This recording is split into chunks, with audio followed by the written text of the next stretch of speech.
योगेश कदमांनी संवेदनशीलपणे बोलावं, मुख्यमंत्री फडणवीसांचा सल्ला.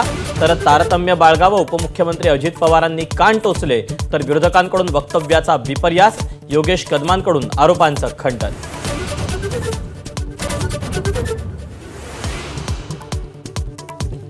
बलात्कार प्रकरणावर योगेश कदम आणि संजय सावकार यांच्या वादग्रस्त वक्तव्यामुळे संताप.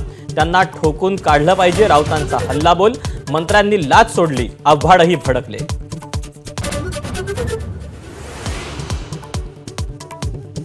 नराधम दत्ता गाडेचा 3 वेळा आत्महत्येचा प्रयत्न, 2 वेळा गळफास घेऊन आणि एकदा कीटकनाशक पिऊन आयुष्य संपवण्याचा प्रयत्न फसला.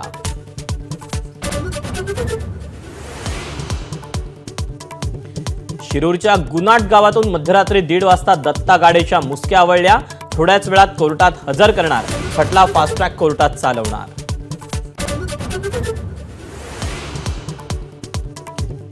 बीड जेलमध्ये वाल्मिक कराडला व्हीआयपी ट्रीटमेंट मिळत असल्याचा देशमुख कुटुंबाचा आरोप.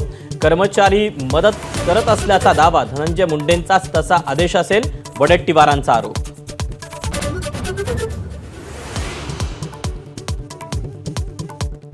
शिवाजी महाराजांबद्दल आक्षेपार्ह बोलणारे प्रशांत कोरटकर अजूनही नॉट रिचेबल. अटकपूर्व जामिनासाठी प्रयत्न सुरू असल्याची माहिती. नागपूर आणि कोल्हापूर पोलीस शोधासाठी मध्य प्रदेशात.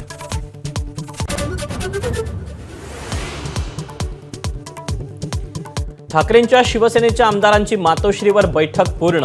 विरोधी पक्षनेते पदाबाबत चर्चा. ठाकरेंचा निर्णय मान्य असल्याचा आमदारांचा सूर.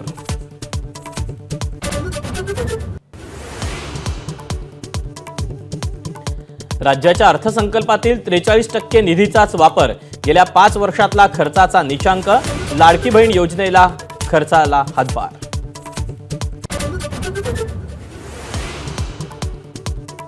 राज्यात 17,500 मराठी शाळा बंद होण्याची शक्यता. 20 पेक्षा कमी पटसंख्येच्या शाळांवर गंडांतर.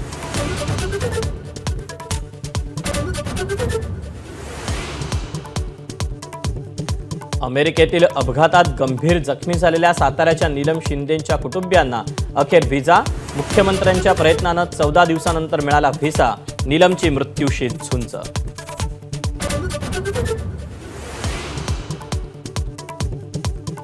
उत्तराखंडमध्ये चमोली बद्रीनाथ हायवेवर हिमकडा कोसळला. प्रचंड बर्फवृष्टी.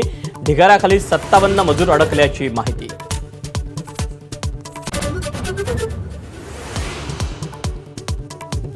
अलिबागमध्ये भर समुद्रात मच्छीमार बोटीला भीषण आग.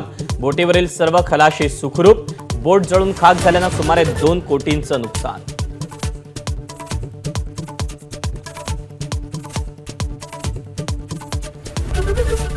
एबीपी माझा, उघडा डोळे बघा नीट.